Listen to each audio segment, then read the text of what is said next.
En nuestro plano terrenal existen misterios, eventos paranormales, hechos que desafían la física, hechos históricos inexplicables, mitos y leyendas urbanas. Quédate con nosotros y busquemos juntos la verdad. Estación Horus, el ojo que todo lo ve.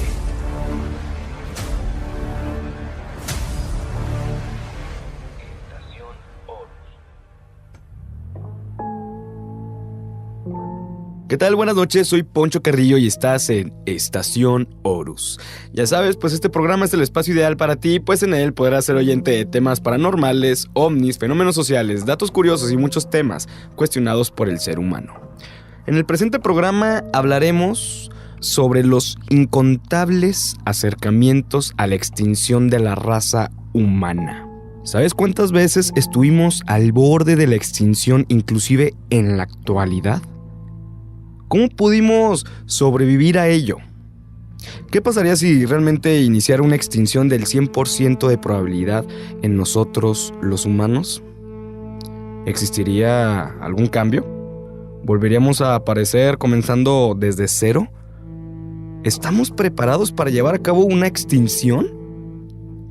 En el continuo drama de la evolución, las especies vienen y se van. Sí, viven, compiten y mueren.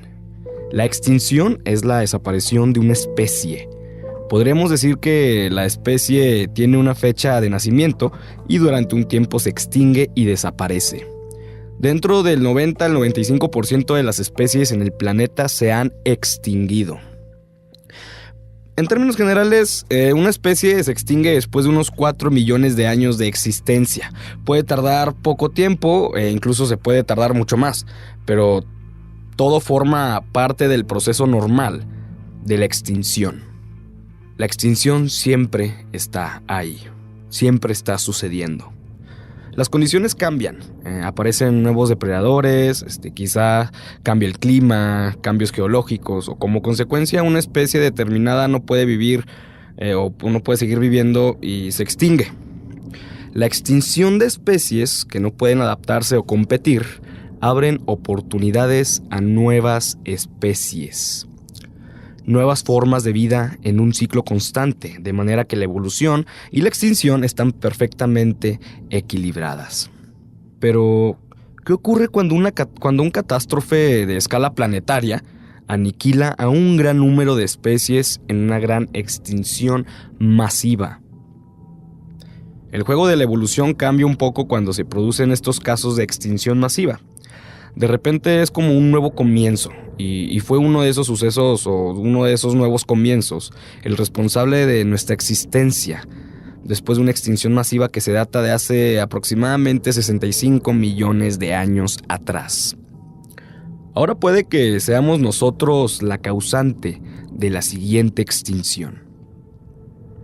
En base a una investigación profunda se ha recopilado los momentos históricos más cercanos a la extinción de nosotros, los humanos. Después de saber dicha recopilación que tengo para ti, te preguntarás el cómo es posible que estemos en este momento. ¿Cómo puede ser posible que sigamos existiendo? Después de saber esta información, estoy seguro de que tu manera de ver a la humanidad y a quienes te rodean será totalmente diferente. Tanto nuestro planeta como la humanidad que lo habita ha estado no a una, sino a varias veces al borde de la catástrofe absoluta. El primer casi causante de nuestro exterminio que tengo para ti en estos momentos es el de un cohete que desde una estación militar de radares en el Orblance de Murmansk, Rusia, pues los expertos rusos pensaron que se trataba de un misil nuclear americano. En ese momento, el presidente de ese entonces, Boris Yeltsin, fue notificado y le trajeron su maletín nuclear llamado Cheget. Yeltsin lo activó. A partir de ese momento, según la doctrina rusa, tenían 10 minutos para decidir qué curso de acción tomar. Como en la década de los 90, Rusia y Estados Unidos atravesaban un momento de paz y el presidente ruso se llevaba particularmente bien con el presidente Clinton. Yeltsin decidió jugárselas, no haciendo nada. Él solamente esperó. Si aquello que era un ataque nuclear recibirían pues el primer impacto y ellos tardarían mucho en retallar, lo que los abriría a recibir más impactos. Entonces estaban dudosos. Afortunadamente, luego de tanto drama, Yeltsin tomó la decisión correcta, pues 20 minutos más tarde fue avisado de que el cohete se dirigía en sentido contrario y que en realidad contenía una sonda científica para estudiar auroras pluviales. Yeltsin simplemente declaró en una conferencia: ayer miércoles realmente usé por primera vez mi maletín negro. De inmediato establecí contacto con el ministro de Defensa y con todos los generales que necesitaba. Seguimos el vuelo del misil desde el principio hasta el fin. Imagínense la presión que tuvo este poderoso hombre al tener en sus manos un maletín capaz de disparar 5 misiles nucleares directamente hacia Estados Unidos y dar inicio a una guerra nuclear. Es simplemente escalofriante. De lo que te hablaré a continuación, tuvo menores probabilidades de suceder que la guerra nuclear del antes mencionado Boris Yeltsin, pero le gana en cuanto a presión e idea de que realmente la extinción de la humanidad se encontraba en las afueras de nuestro planeta Tierra. Porque de haberle pegado a la Tierra en 2015, ya no estarías aquí escuchando este programa. Un asteroide de 1.5 kilómetros nos pasó relativamente cerca, y lo peor es que a pesar de su tamaño tomó a la NASA de los Estados Unidos, a los Roscosmos rusos y a la Agencia Espacial China. Literalmente con la imposibilidad de hacer algo al respecto. Simplemente agarró en curva a la humanidad. A partir de ese entonces, tanto las 3 agencias como otras sociedades aeronáuticas de gran poder en el mundo han determinado que sus gobiernos deberán dirigir un gran presupuesto a construir o bien radares propios o bien un radar en conjunto que sea más capaz de detectar cuerpos extraterrestres flotando en el espacio. El profesor Brian Cox, astrofísico quien es parte de esos esfuerzos, dijo algo que le heló la sangre a mucha gente, incluyéndome. Hay un asteroide allá afuera con nuestro nombre escrito. Es completamente intrigante saber si no somos nosotros mismos quienes nos encarguemos de la aniquilación de la vida en este planeta, será algo de allá afuera. Eso es aterrador. Muy aterrador.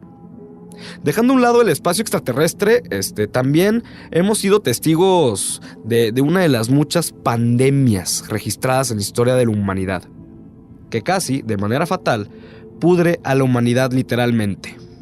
La definición tal cual de pandemia es enfermedad epidémica que se extiende a muchos países o que ataca a casi todos los individuos de una localidad o región. ¿Sabes por qué las pandemias son tan temidas? ¿Por qué las autoridades sanitarias de las potencias mundiales tienen todavía más poder que las fuerzas militares y pueden hacer cerrar aeropuertos, fronteras y pues declarar la ley marcial con mayor poder que incluso el presidente y la primera ministra de los Estados Unidos? Porque las pandemias son realmente terroríficas. Lo que sucedió años atrás mató 4 veces más que todo el número de muertos que hubo en la Segunda Guerra Mundial. Ha habido varias pandemias peligrosísimas. La gripe asiática, que se llevó a más de 2 millones de muertos en el año 1956 al 1958. También está la pandemia de gripe de 1918, que se llevó consigo alrededor de 20 a 50 millones de muertos. También está la plaga de Justiciano, que se data del año 541 al año 542, que mató a 25 millones de personas. Y finalmente, la peor, la peste negra. Registrada desde el año 1346 al 1353, se llevó nada más y nada menos entre 100 y 200 millones de muertos. Esta enfermedad, en la época que ocurrió, mató a un gran porcentaje de la población del mundo. Esto no es un cuento ficticio, es simplemente historia. Se originó en Asia y saltó hasta Europa. La peste negra se transportaba gracias a las ratas y le hizo comprender a la humanidad que la higiene era vital.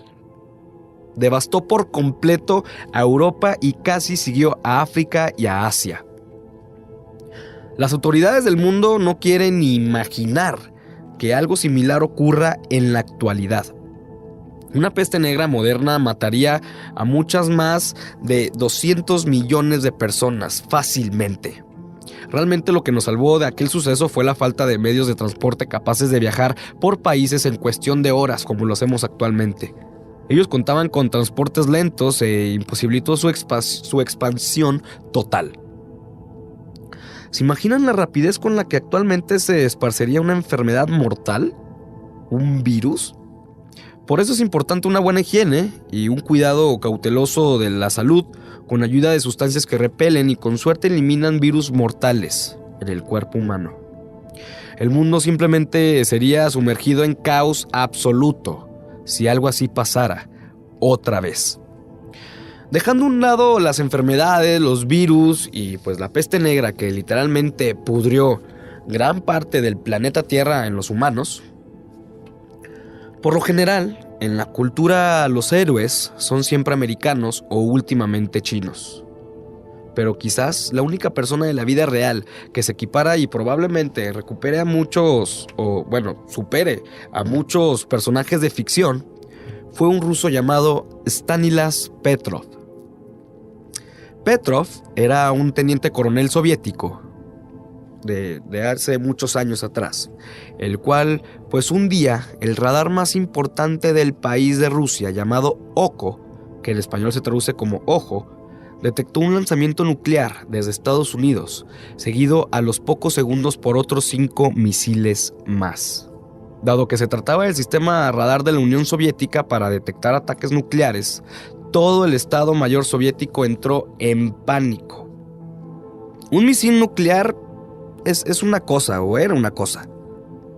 Pero 6 impactos atómicos bien dados estratégicamente dejarían a la Unión Soviética sin capacidad para retaliar adecuadamente.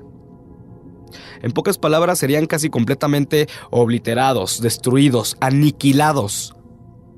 Automáticamente el contraataque fue ordenado. Lanzar misiles nucleares a Estados Unidos mientras todavía quedase tiempo. Simplemente la guerra nuclear había empezado. Pero la persona de mayor rango encargada de la lanzadera nuclear designada, Stanislav Petrov, tenía sus dudas. Él pensaba que el radar estaba fallando. El secretario general de entonces y líder máximo de la Unión Soviética, Yuri Andropov, lo llamó por teléfono y le dijo: «Arroja los misiles nucleares ya». Y la respuesta del teniente coronel Petrov fue un no. Es probable que ninguno de nosotros nos hagamos siquiera la idea de los pantalones que el coronel Petrov tuvo en ese momento para decir no a una orden que posiblemente balancearía la balanza entre ambos países con sus respectivos ataques. Estamos hablando de un 50% de probabilidades. El teniente coronel contra el radar Oko. El Estado Mayor soviético había elegido un bando. Ellos no querían correr riesgos. Estaban dispuestos a empezar la guerra. Pero para Stanislav Petrov no valía la pena. Si iban a ser atacados con bombas atómicas reales, pues de acuerdo. Pero pues en la lógica de Stanislav Petrov, al menos la Tercera Guerra Mundial evitaría millones de bajas inocentes del otro lado del mundo. Llamó al general a cargo de la base para amenazarlo, pero Petrov se negó a disparar. Resulta que poco había fallado.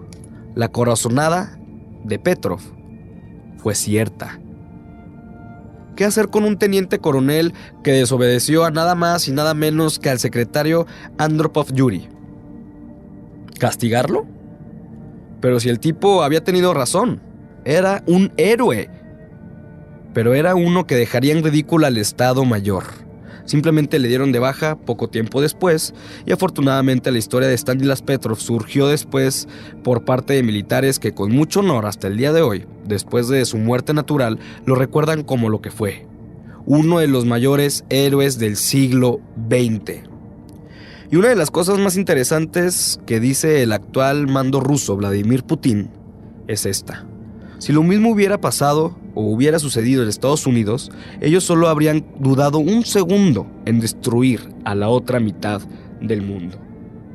Estuvo muy cerca, muy cerca. Resultaron ser unas palomas, las que casi causan una guerra nuclear. Los siguientes acontecimientos son sucesos meramente naturales que marcaron la historia de este planeta y de la vida que habitaba en ella.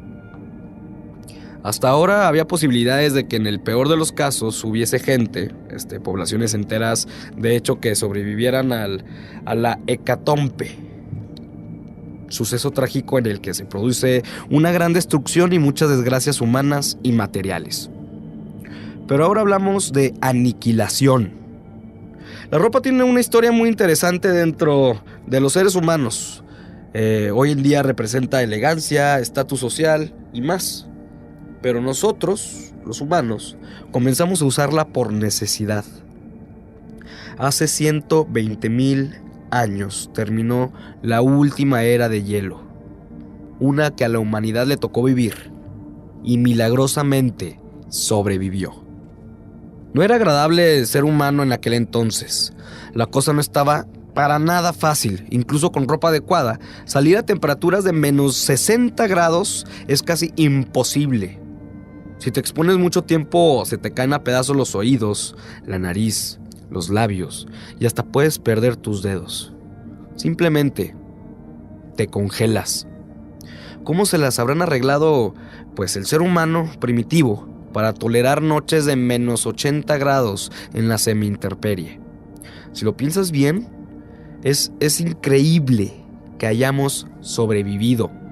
En serio, es un milagro que nuestra existencia esté aquí en estos momentos. Es un milagro. Es un milagro nuestra existencia en estos momentos. Pero en fin, es un acontecimiento que el ser humano pudo llevar a cabo. Y con suerte, sobrevivió. El acontecimiento que sacudió la Tierra hace 500 millones de años, yo creo que es la más reconocida por todos. Todavía no se sabe exactamente qué la ocasionó, pero es absolutamente terrorífico. Porque el 96% de la vida del mundo literalmente desapareció. Los humanos no existían en aquel entonces, pero casi destruyó por completo el planeta. Si tan solo ese 4% restante se hubiese extinto también, hoy no estaríamos escuchando este interesante programa. La extinción masiva del Pérmico-Triásico ha sido la mayor catástrofe que ha sufrido el mundo en su historia. Olvídate de bombas atómicas o de armas químicas. Este evento demuestra que la naturaleza sigue estando a cargo y también nos enseña la extraña existencia en un todo. La Tierra fue antes de eso un planeta próspero y lleno de vida, aún más que el día de hoy inclusive. Y el 96% de todo ello y todo el mundo desapareció de forma horrible, sin piedad, sin peros, sin miramientos. Los dinosaurios fueron extintos por aquella catástrofe. Y sí, la vida estuvo muy cerca de ser extinta en esa ocasión. El siguiente suceso ocurrió hace 70,000 años, pero fue la explosión volcánica más grande en la historia, desde la extinción de los dinosaurios hace 250 millones de años. El investigador Robert Krulwich lo comparó a otras colosales explosiones volcánicas que hicieron temblar al mundo. El Vesubio, que abarcó 3 kilómetros cúbicos de químicos en el aire. El Támbora, que fue una erupción que abarcó 80 kilómetros cúbicos. Y finalmente, el Toba. Esta erupción abarcó una increíble cantidad de 2.800 kilómetros cúbicos a la redonda. Ocurrió en la zona que hoy conocemos como Sumatra, que es parte de Malasia. Está de más decir que todo lo que vivía en Asia pereció. Supongamos que estaba relativamente cerca, y si la explosión inicial no te hubiera matado, sin duda alguna lo habría hecho todo el manto de veneno y cenizas que cubrió el planeta entero. La erupción del Toba extinguió múltiples especies que jamás conocimos en nuestros tiempos. La explosión del Toba fue mucho, pero mucho mayor que el arma atómica más poderosa de la historia. Docenas y docenas de veces puestas juntas esas armas no podrían igualar la explosión del Toba. El caso es que los seres humanos existían en aquel entonces. Fue hace solo 70,000 años y habíamos poblado buena parte del planeta. Pero meses después de haber explotado el Toba, millones de personas murieron. Cuando por fin las cenizas del Toba bajaron, se calcula que en todo el planeta Tierra quedábamos entre 1,000 y 7,000 seres humanos con vida, únicamente. Estuvimos a un paso de la extinción. Si volviera a ocurrir, no habría diferencia alguna. No tenemos nada para evitarlo. El resultado sería más o menos el mismo de aquel entonces. Aquella vez fue la vez en que la raza humana estuvo a un paso, a un pelo de rana calva. Estuvo a punto de extinguirse. Pero una de las hipótesis más preguntadas por nosotros mismos es: ¿qué pasaría si de la noche a la mañana la humanidad desapareciese de la faz de la Tierra? ¿Durante cuánto tiempo permanecerían nuestras obras y nuestra influencia sobre el medio ambiente? ¿Podría arreglárselas el mundo sin nosotros? ¿Cómo cambiarían el entorno, las ciudades, los animales, el clima? ¿Cómo cambiarían? ¿Podría la naturaleza recuperarse de las agresiones cometidas por el hombre? Para dar respuesta a estas preguntas, pues existen múltiples documentales a nuestra disposición, pues están los científicos Mitchell Murphy y Greg Brown, que explican paso a paso qué sería de la Tierra sin nosotros habitándola. También en el canal de YouTube ASAP Science y en muchas fuentes más también se puede ver el video de Last Day on Earth, The End of the World, en canales como History Channel, National Geographic o el documental La Tierra sin Humanos de History Channel, que irónicamente no mira hacia el pasado sino hacia el futuro. Yo ya te comenté sobre lo que el ser humano ha vivido hasta ahorita. Tú, si me estás escuchando desde el carro, desde el camión, desde la calle, desde tu casa, ahorita estás presente en una vida que posiblemente, si hubiera ocurrido otras cosas en la historia de nuestro pasado, no estaríamos aquí. Vamos a pensar hacia el futuro. También expone una teoría del libro El mundo sin nosotros, de Alan Weisman, profesor de periodismo científico de la Universidad de Arizona, Estados Unidos, y reputado escritor de ensayos científicos en la revista Discover o The New York Times. Este especialista decidió consultar con decenas de expertos en ecología, biología, de la extinción e ingenieros y agrupar todas las respuestas en sus obras. Este libro ofrece una valiosa herramienta para reflexionar sobre el importante papel que toca el ser humano con el concierto de la naturaleza y sobre qué debe hacer para dejar un digno legado en la tierra. Así transcurrirían los hechos y las horas si todos los hombres desapareciesen de la tierra, según la teoría de Alan Weisman. Entre 24 y 48 horas después de la extinción de la humanidad, estaríamos sin iluminación en las carreteras, calles y ciudades. La contaminación lumínica se acabaría, simplemente todo se apagaría. 2 días después de la extinción humana, solo 48 horas después, los subterráneos de las grandes ciudades del mundo se inundan irremediablemente debido a la interrupción de los sistemas de bombeo de agua. 7 días después de la extinción de la humanidad, la mayoría de las centrales eléctricas tienen sistemas de seguridad que cortan el funcionamiento si detectan que no existe mantenimiento. Así, las centrales térmicas serían las primeras en pararse en cuanto a las hidroeléctricas, las ramas y desperdicios que recibe una presa podrían también obstaculizar la salida de agua y la producción eléctrica. Los aerogeneradores eólicos seguirían funcionando hasta que se quedaran sin lubricante y los paneles solares se volverían inútiles al cubrirse de polvo. Las centrales nucleares entrarían en modo seguro, pero como lo último en dejar de funcionar dentro de su sistema nervioso es el circuito de agua que refrigera el reactor. Sin agua que lo enfríe, el reactor se fundiría, liberando su contenido radioactivo a la atmósfera. Eso pasaría 7 días después de la extinción del ser humano.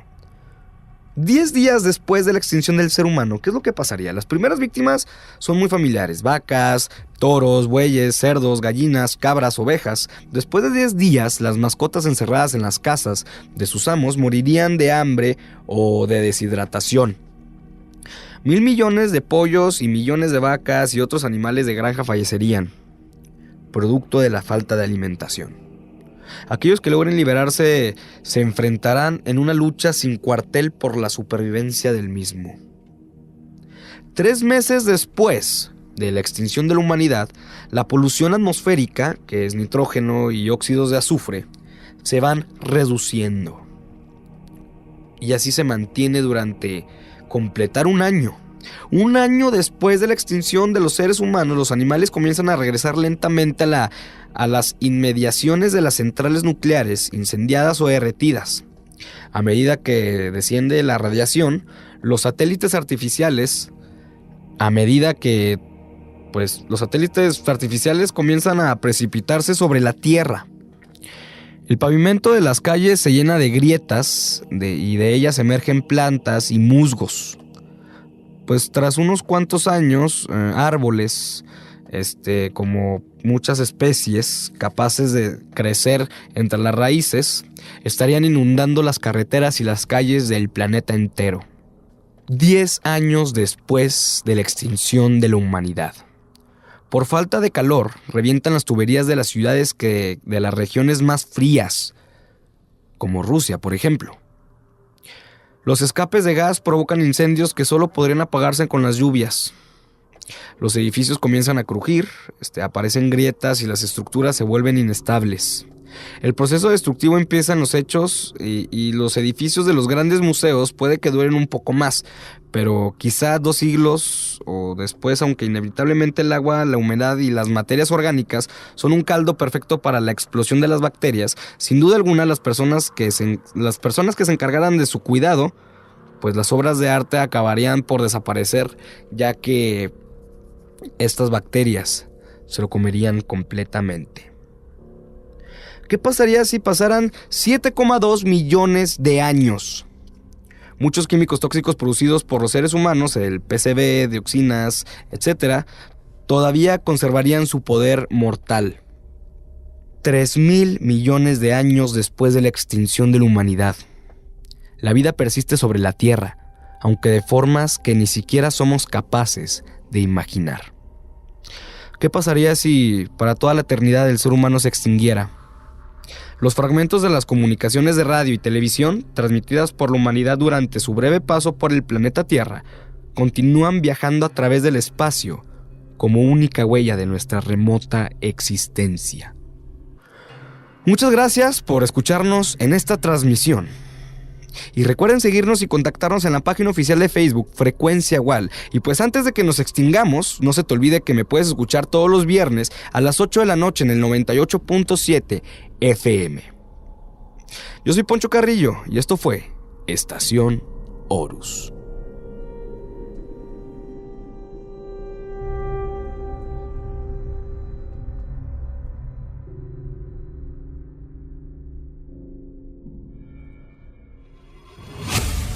Apagamos la luz de nuestra estación, dejemos que la energía siga fluyendo y encontrémonos la próxima semana en Estación Horus.